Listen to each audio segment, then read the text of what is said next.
Life was crazy. I was a senior in high school. I just found out I was pregnant, Jacob and I had been together for 2 years, and all of a sudden we weren't together anymore.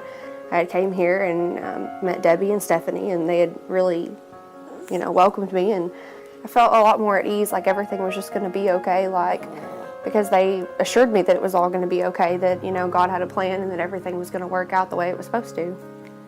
Yeah, they were right, by far. I was 19 when I had Brantley, but he's seriously I couldn't imagine my life without him now. Because I went from being a teenager to being a mom practically overnight, because you have to. When you find out you're pregnant at a young age, you have to grow up fast. And I've bought a car, I've straightened up, I take my GED test this week, I go to college next semester, it's a lot of changes that have happened really fast, and it's all because I came down here and got help, Yeah, when I first found out I was pregnant, I was so nervous, and I didn't know how I was ever going to do it, if I was going to be able to do it. And my mom looked at me the other day after 2 years of not being supportive and told me how excited she was to be having a second grandbaby, because she saw how great I was with Brantley and knew that everything was going to be okay, that I was going to be a great mom. And that's just all things that have changed in the last 2 years. It's just really overwhelming when you sit back and look at it all. I was approached some time ago because of a program that the Supreme Council had that offered matching funds to go in conjunction with locally raised funds to purchase ultrasound machines for family clinics. I came by the center, I had a tour. I knew that Hope Unlimited did great work, I just didn't know what kind and how. Well, now I know what kind, and now I know how. And now I know that, I guess the best way to put it is I woke up one morning and I said, we've got to buy this ultrasound machine. This is a human. This is a living being, that, it's not something to be thrown away. And if they aren't in a position to follow through for the rest of that child's life, there are many people out there who are ready and waiting. There's never been a time in my life where I thought that I had a calling before this. And I do thousands of hours of volunteer work every year.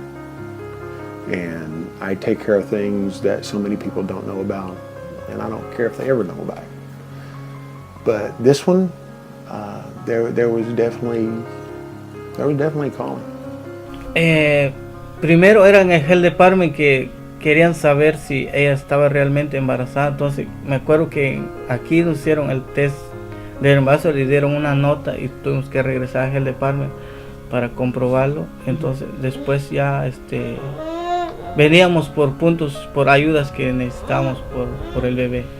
Pues fue algo emocionante, ¿no? Pues alguna ayuda extra, porque pues somos de escasos recursos, entonces fue una gran ayuda para nosotros al comienzo. Beneficio para nosotros, pues como les dije en un principio, somos de escasos recursos, entonces es la razón pues que estamos aquí, y si es de gran ayuda para nosotros, que nos ayuda, o sea, en lo necesario, si quieren venir o no, pero sí hemos comentado, pues es una ayuda importante, pues que... My parents had attended a banquet in Paducah, Kentucky, probably about 10 years ago or so. They made me aware of what was going on in Paducah, and we also became aware that there was going to be an effort started in Metropolis, or it just started in Metropolis maybe, and that piqued my interest. We didn't even know each other then. Yeah, we started dating, and then he asked me to go with him to the banquet. That was our first date. And that was in 2007. That wasn't our first date. There's not a lot of resources in Metropolis, and especially for pregnant women, and it doesn't cost them anything, and I think that's important. I think many people will be surprised to know that the state's attorney's job, particularly in a small area, is kind of a catch-all position. People often come to the state's attorney when they don't know where they're supposed to go. Hope Unlimited is definitely one of those organizations that we have that we know can help and will assist. When I come, I was thinking, I'm taking these classes for my grandbaby. If something happens to my grandbaby, I won't be able to take care of him. He's fine. Thank God he's fine. My youngest daughter here, Ayla Williams, she has seizures. Before the ambulance could get there, she stopped breathing 3 times. And it clicked in my head. These people at Hope Unlimited taught me how to take care of this. Wilma, come on, you can do this. It's hard on your own baby. But I did it. She stopped breathing 3 times, and I got her to breathing again.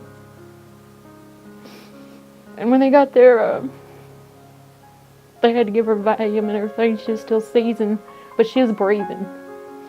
Thank God she was breathing. If I hadn't come here when I did, I think Ayla would be dead now. I really do, in my heart. No one there knew CPR.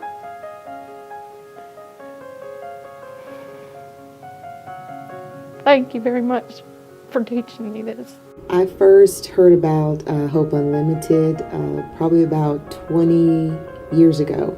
My daughters and I volunteered at the Cairo Road site, and I just had a passion for Hope Unlimited ever since. So many people are being helped, and in many ways that maybe the community doesn't realize. So it's important to me.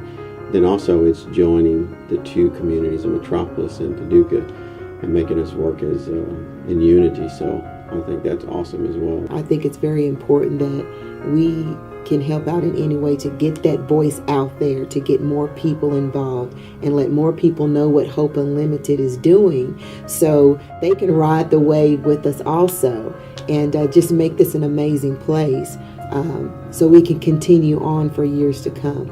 I chose to partner with Hope Unlimited because of the people and the efforts that they're making in the community around Paducah.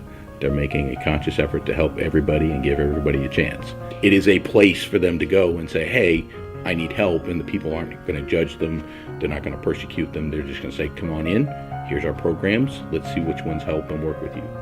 And that's where Technology Corner myself can help, because we can donate equipment, we can donate time, we can offer life experiences and say, hey, this is where we came from, this is what we're doing, we're going to help you do it, and even show them that the skill sets that they have can be improved upon and help them get there. Well, before Jobs for Life, I'd lost 3 jobs within 3 years. And there was a point where I just had talked to a former supervisor of mine, and she had told me that the company I worked for hadn't been rehiring, and I was kind of on the fence about doing it. And Jenny kept urging me to go back and reapply. Well, I think it was about that point I got a little emotional, and I started crying in the car, and I said, I feel like I've lost my confidence in myself. And Katie, seeing me emotional like that, she said, Daddy, you can do this. She said, I believe in you, Daddy. It's okay, don't cry. And what happened was I kept looking for jobs through different newspapers and everything. It just seemed like I felt like I'd been blackballed because nothing had come my way. Well, one day, Jenny and myself had gone to Hope Unlimited over in Metropolis, and we were told about the Jobs for Life program, and we'd prayed for jobs for months, and finally they asked me if I would be interested, and I said definitely. I even called, checked and see when it started. Hope Unlimited, through this program, I encourage anyone who wants to go through Jobs for Life, definitely do it, because it will, whether you've had roadblocks in your life, you can't let that stop everything you've ever done. Only God can decide what the future is for you.